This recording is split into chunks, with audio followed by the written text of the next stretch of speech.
അസ്സലാമു അലൈക്കും. ഇന്ന് ബ്രേക്ക്ഫാസ്റ്റിനും ഡിന്നറിനും ഒക്കെ നമുക്ക് കഴിക്കാൻ പറ്റുന്ന ഒരു ഗോതമ്പ് റൊട്ടിയുടെയും ഒരു മുട്ടക്കറിയുടെ റെസിപ്പി ആയിട്ടാണ് ഞാൻ വന്നിരിക്കുന്നത്. നമ്മൾ എപ്പോഴും ചെയ്യുന്നത് പോലുള്ള റെസിപ്പി അല്ല ഇത്. വളരെ വ്യത്യസ്തമായിട്ടാണ് ഈ മുട്ടക്കറിയും ഈ ഗോതമ്പ് റൊട്ടിയും നമ്മൾ ഉണ്ടാക്കുന്നത്.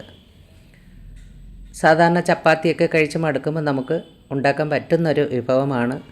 എന്നാൽ ചപ്പാത്തിയേക്കാളും നല്ല ടേസ്റ്റുമാണ് ഈ ഗോതമ്പ് റൊട്ടിക്ക്. ഇത് വാട്ടിക്കുഴച്ച റൊട്ടി എന്നാണ് ഈ ഗോതമ്പ് റൊട്ടിയുടെ പേര്. അപ്പോൾ അതിനായി കുറച്ച് മാവ് എടുത്തിട്ടുണ്ട്. അതിലാവശ്യത്തിന് ഉപ്പിട്ട് ഇളക്കി വെച്ചിട്ടുണ്ട്. പിന്നെ നമ്മൾ ഇതിനകത്തോട്ട് ചൂടുവെള്ളമാണ് ചേർക്കുന്നത്. അങ്ങനെ വെള്ളം ചൂടാക്കി എടുത്തിട്ടുണ്ട്. നല്ലൊരു തിള വരുന്നതിന് മുമ്പുള്ള അത്രയും ചൂടോടുകൂടി വേണം നമ്മൾ ഈ വെള്ളം ചൂടാക്കിയെടുക്കാൻ. തിളപ്പിക്കേണ്ട കാര്യമില്ല. എന്നിട്ട് ആ വെള്ളം നമ്മൾ ഈ മാവിലോട്ട് ഒഴിച്ചു കൊടുക്കുക. അപ്പം മാവ് നന്നായിട്ടൊന്ന് വെന്ത് കിട്ടും. അപ്പോൾ അതിന് വേണ്ടിയിട്ടാണ് ഇങ്ങനെ ചെയ്യുന്നത്. എന്നിട്ട് നമുക്ക് ഈ മാവ് നന്നായിട്ടൊന്ന് മിക്സ് ചെയ്തെടുക്കാം. ഈ വെള്ളവും ഈ മാവും കൂടെ നന്നായിട്ടൊന്ന് മിക്സ് ചെയ്തെടുക്കാം. മിക്സ് ചെയ്ത് അതൊന്ന് റെഡിയാക്കിയതിന് ശേഷം ഒന്ന് മിക്സ് ചെയ്തെടുത്താൽ മതി. പിന്നെ അതിന് ശേഷം അപ്പം ഞാൻ എടുത്തിരിക്കുന്ന വെള്ളം മൊത്തം ഈ മാവിനകത്ത് ഒഴിച്ച് കൊടുത്ത് അത്രയും വെള്ളം എനിക്ക് ആവശ്യമുണ്ടായിരുന്നു. അപ്പം നമ്മൾ എടുക്കുന്ന മാവിനനുസരിച്ച് വേണം വെള്ളം ചൂടാക്കിയെടുക്കാൻ. ഇനി നമ്മളിതിൽ ചേർക്കുന്നത് നെയ്യാണ്. അപ്പം നെയ്യ് ചേർക്കാൻ ഇഷ്ടമില്ലാത്തവർക്ക് വെളിച്ചെണ്ണ ചേർത്ത് കൊടുക്കാം. അപ്പം ഈ റൊട്ടിക്ക് നല്ലൊരു ടേസ്റ്റാണ്. അതിനാണ് നെയ്യോ വെളിച്ചെണ്ണയോ ഏതെങ്കിലും ഒന്ന് നമ്മൾ എടുക്കുന്ന മാവിനനുസരിച്ച് ചേർത്ത് കൊടുക്കണം. അപ്പം ഞാനിവിടെ ഒരു 2-3 ടേബിൾ സ്പൂൺ നെയ്യ് ചേർത്ത് കൊടുത്തിട്ടുണ്ട്. അപ്പോൾ ഇവിടെ കിട്ടുന്ന നന്ദിനിയുടെ നെയ്യാണ് ഞാൻ ചേർത്ത് കൊടുത്തിരിക്കുന്നത്. നമ്മുടെ അവിടുത്തെ മിൽമ നെയ്യ് പോലാണ് ബാംഗ്ലൂരിൽ നന്ദിനി നെയ്യ് കിട്ടുന്നത്. ഇനി അത് നന്നായിട്ടൊന്ന് ഒരുവിധം തണുത്ത് കഴിയുമ്പോൾ നമുക്ക് നന്നായിട്ട് കുഴച്ച് മാറ്റി വെക്കാം. അതിനുശേഷം അതവിടെ ഇരിക്കട്ടെ. അപ്പോഴത്തേനും അതൊന്ന് ശരിയായി കിട്ടും. നമുക്കൊരു മുട്ടക്കറി തയ്യാറാക്കാം. മുട്ടക്കറി തയ്യാറാക്കിയതിന് ശേഷം നമുക്ക് ഈ റൊട്ടിയെല്ലാം പരത്തി ചുട്ടെടുക്കാം. അപ്പം അതിനായി ഒരു 2-3 ടേബിൾ സ്പൂൺ വെളിച്ചെണ്ണയാണ് ഒരു ചീനിച്ചട്ടി അടുപ്പി വെച്ച് അതിലോട്ട് ഒഴിച്ചു കൊടുത്തിരിക്കുന്നത്. അതിനുശേഷം നമുക്ക് കടുകിട്ട് പൊട്ടിച്ചെടുക്കാം. അതിനുശേഷം വറ്റൽമുളക് ചേർത്ത് കൊടുക്കാം. ഇവിടെ ഞാൻ ഉണ്ട വറ്റൽമുളകാണ് ചേർത്ത് കൊടുത്തിരിക്കുന്നത്.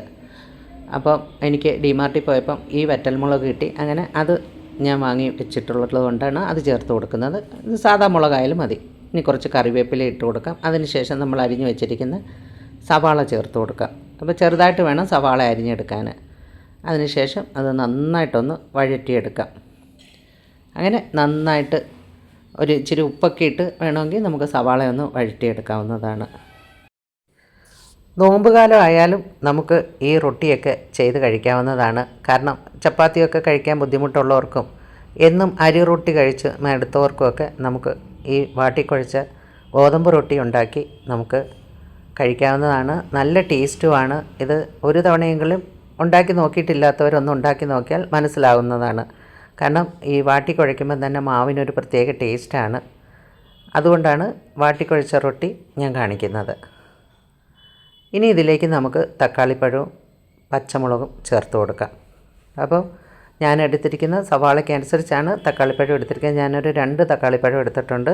പിന്നെ ചേർക്കുന്നത് പച്ചമുളകാണ്.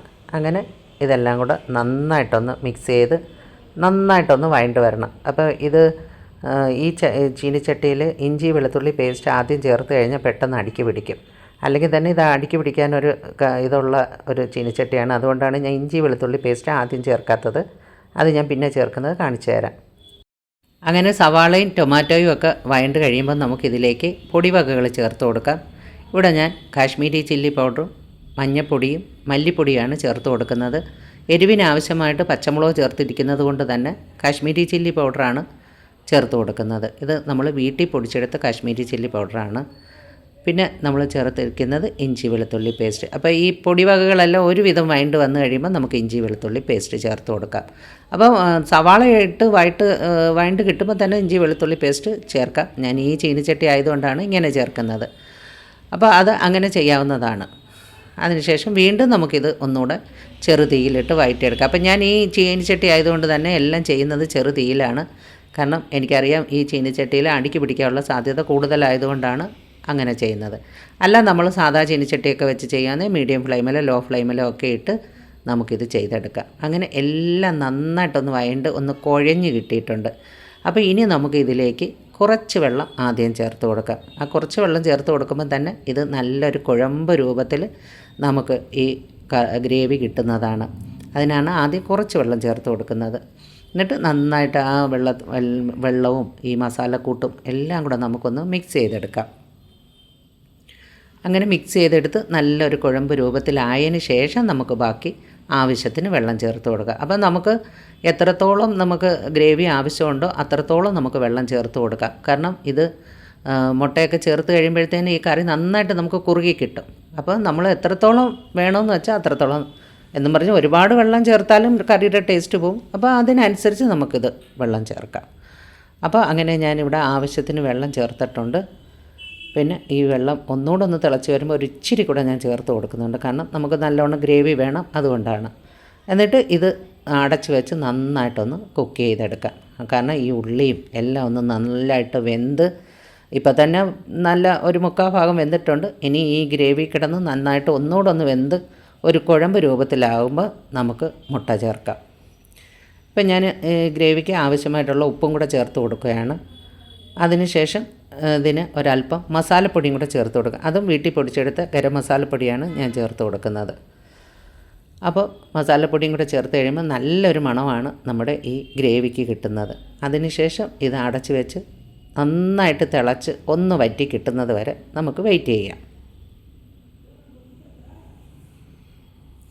കുറച്ച് കറിവേപ്പിലയും കൂടെ ചേർത്ത് കൊടുക്കാം. എന്നിട്ട് നമുക്ക് അടച്ച് വെച്ച് കുക്ക് ചെയ്തെടുക്കാം. അപ്പം നമുക്ക് മീഡിയം ഫ്ലെയിമിൽ പിന്നെ ആക്കിയതിന് ശേഷം നമുക്കിത് തിളപ്പിച്ചെടുക്കാവുന്നതാണ്. അതിനുശേഷം നന്നായിട്ടൊന്ന് തിളച്ച് ഒന്ന് കുറുകി വരുമ്പോഴത്തേക്ക് നമുക്ക് ഇതിലേക്ക് ഞാൻ മുട്ട ചേർക്കുന്നത് ഉടച്ചൊഴിച്ചാണ് മുട്ട ചേർക്കുന്നത്. അല്ലാതെ നമ്മൾ പുഴുങ്ങിയ മുട്ടയല്ല ഈ കറിയിൽ നമ്മൾ ചേർക്കുന്നത്. അപ്പം പുഴുങ്ങിയ മുട്ടയല്ല, ഉടച്ചൊഴിച്ച മുട്ടക്കറിയാണ് നമ്മൾ ഇന്നുണ്ടാക്കുന്നത്. അപ്പോൾ ഇതുവരെ ഞാൻ ഈ മുട്ടക്കറി കാണിച്ചിട്ടില്ലാത്തതുകൊണ്ടാണ് ഇന്ന് ഈ മുട്ടക്കറി കാണിക്കുന്നത്. അതിനായി ഞാൻ 4 മുട്ട എടുത്തിട്ടുണ്ട്. ഇത് ആ കറി തിളച്ചുകൊണ്ടിരിക്കുമ്പോൾ തന്നെ നമുക്ക് ഈ മുട്ട ഉടച്ചൊഴിക്കാവുന്നതാണ്. അപ്പോൾ കറിയൊന്നും കൈ തെറിക്കാത്ത രീതിയിൽ വേണം നമ്മൾ ഈ മുട്ട ഉടച്ചൊഴിക്കാൻ. അപ്പോൾ 4 മുട്ടയും ഞാൻ ഈ ഗ്രേവിയിലോട്ട് തിളച്ചുകൊണ്ടിരിക്കുന്ന ഗ്രേവിയിലോട്ട് തന്നെ നമ്മൾ ഉടച്ചൊഴിക്കണം. തീ കുറച്ച് കൊടുക്കരുത്. അങ്ങനെ പിന്നെ ആ മീഡിയം ഫ്ലെയിമിൽ കിടന്ന് തന്നെ ഒന്ന് തിളച്ച് കഴിയുമ്പോഴത്തേന് നമുക്ക് അടപ്പ് മാറ്റിയതിന് ശേഷം ഒന്ന് ചട്ടി എടുത്ത് ഒന്ന് ചുറ്റിച്ച് കൊടുക്കാം. അതിന് ശേഷം നമുക്ക് ഫ്ലെയിം ഒന്ന് ലോ ഫ്ലെയിമിൽ വെച്ച് കൊടുക്കാം. പിന്നെ അത് സെറ്റായി കഴിയുമ്പോൾ നമുക്ക് ഒരു തടിത്തവി കൊണ്ട് പതുക്കെ ഒന്ന് ഇളക്കി നോക്കാം. കാരണം ഈ മുട്ടയൊക്കെ ഈ ചീനിച്ചട്ടി ആയതുകൊണ്ട് ഞാൻ പറഞ്ഞല്ലോ അടിക്ക് പിടിക്കാനുള്ള സാധ്യതയുണ്ടെന്ന്. അപ്പോൾ അടിക്ക് പിടിക്കാതെ പതുക്കെ ഒന്ന് ഇളക്കി കൊടുക്കാം. സാധാ ചീനിച്ചട്ടി ആണെങ്കിലും നമുക്ക് പതുക്കെ ഒന്ന് ഇങ്ങനെ ഒന്ന് ഇളക്കി കൊടുക്കാം. അങ്ങനെ വളരെ സ്വാദിഷ്ടമായ നല്ല അടിപൊളി മുട്ടക്കറിയാണ് ഇവിടെ തയ്യാറാക്കിയിരിക്കുന്നത്. ഇത് നമുക്ക് അപ്പത്തിൻ്റെ കൂടെ, ഇടിയപ്പത്തിൻ്റെ കൂടെ, ചപ്പാത്തിയുടെ കൂടെ, പൊറോട്ടയുടെ കൂടെ ഒക്കെ കഴിക്കാൻ നല്ല മുട്ടക്കറിയാണ്. അപ്പോൾ അടിപൊളി മുട്ടക്കറിയാണിത്. ഈ രീതി ചെയ്തിട്ടില്ലാത്തവർ ഇതുപോലൊന്ന് ചെയ്ത് നോക്ക്. പിന്നെ ഞാൻ അപ്പോഴത്തേക്ക് നമ്മുടെ മാവെല്ലാം ഉരുട്ടി എടുത്തിട്ടുണ്ട്, ബോൾസ് ആക്കി എടുത്തിട്ടുണ്ട്.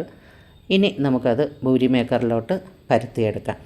അപ്പോൾ ഭൂരി പ്രസ്സിലോട്ട് ഞാൻ 2 പ്ലാസ്റ്റിക് കവർ വെട്ടി വെച്ചാണ് ഇത് പരത്തിയെടുക്കുന്നത്. അപ്പം നമുക്ക് നന്നായിട്ട് ഇത് കിട്ടുന്നതാണ്. ആ കവറിൽ ഞാൻ ഇതിൽ പ്ലാസ്റ്റിക് കവർ മുറിച്ചെടുത്തതിന് ശേഷം അതിൽ എണ്ണയൊക്കെ തടവിയതിന് ശേഷമാണ് നമ്മളിത് പിന്നെ പരത്തിയെടുക്കുന്നത്. അപ്പം നമുക്ക് നന്നായിട്ട് പരത്തി കിട്ടുകയും ചെയ്യും, ആ പ്ലാസ്റ്റിക് കവറിൽ നിന്ന് ഇളകി വരികയും ചെയ്യും.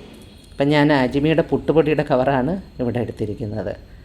എന്നിട്ടാണ് ഞാൻ ഈ റൊട്ടിയെല്ലാം പരത്തിയെടുത്തത്. അപ്പം നമുക്ക് വളരെ ഈസി ആയിട്ട് അത് പരത്തിയെടുക്കാൻ പറ്റും ഈ പിന്നെ കവറുണ്ടെങ്കിൽ. അങ്ങനെയാണ് ഭൂരി മേക്കറിൽ നമ്മൾ ഭൂരിയൊക്കെ ഉണ്ടാക്കുന്നത്. അല്ലാതെ ഭൂരി മേക്കറിലോട്ട് വെച്ച് ഉണ്ടാക്കി കഴിയുമ്പോൾ അതിനകത്ത് കയറി എല്ലാം കൂടെ പിടിക്കും. പിന്നെ നമുക്ക് അത് ഇളക്കിയെടുക്കാൻ ബുദ്ധിമുട്ടായിരിക്കും. അപ്പോൾ അതേസമയത്ത് ഈ പ്ലാസ്റ്റിക് കവർ ഇങ്ങനെ ഉപയോഗിച്ചിട്ടില്ലാത്തവർക്ക് ഈ രീതിയിൽ ഇച്ചിരി എണ്ണ തടവിയിട്ട് ഉപയോഗിച്ചാൽ വളരെ ഈസി ആയിട്ട് തന്നെ നമുക്ക് ഇതുപോലുള്ള എല്ലാ വിഭവങ്ങളും, ചപ്പാത്തി ആയാലും അരിപ്പത്തിരി ആയാലും ഒക്കെ, അരിപ്പത്തിരി ഞാൻ ഈ ഭൂരി മേക്കറിൽ തന്നെയാണ് ചെയ്തെടുക്കുന്നത്. അപ്പോൾ എളുപ്പത്തിന് വേണ്ടിയിട്ട് 2 തവയാണ് വെച്ചിരിക്കുന്നത്, അതിലോട്ടാണ് ചുട്ടെടുക്കുന്നത്. അപ്പോൾ നമ്മുടെ ഈ റൊട്ടി നന്നായിട്ട് പൊള്ളി വരും. അപ്പോൾ ആ രീതിയിൽ ഒന്ന് പ്രസ് ചെയ്തൊക്കെ കൊടുത്താൽ നമ്മുടെ ഈ റൊട്ടിയൊക്കെ നന്നായിട്ട് പൊള്ളി വരികയും ചെയ്യും, നല്ല മയവുമായിരിക്കും. അങ്ങനെ റൊട്ടിയെല്ലാം ചുട്ടെടുത്തിട്ടുണ്ട്. ഇത് വളരെ സോഫ്റ്റായിട്ടുള്ള റൊട്ടിയാണ്, വളരെ രുചിയുമാണ്. അപ്പോൾ ഈ വീഡിയോ നിങ്ങൾക്ക് ഇഷ്ടപ്പെട്ടാൽ ലൈക്ക് ചെയ്യണം, ഷെയർ ചെയ്യണം. ആദ്യമായിട്ട് കാണുന്നവരാണെങ്കിൽ ഒന്ന് സബ്സ്ക്രൈബ് കൂടെ ചെയ്യണേ. തൊട്ടടുത്തുള്ള ബെൽ ബട്ടൺ കൂടെ അമർത്തിയാൽ ഞാനിടുന്ന വീഡിയോയുടെ നോട്ടിഫിക്കേഷനൊക്കെ നിങ്ങൾക്ക് കിട്ടുന്നതായിരിക്കും. അപ്പോൾ ഇനിയൊരു വീഡിയോ ആയിട്ട് കാണുന്നവരെ ബൈ.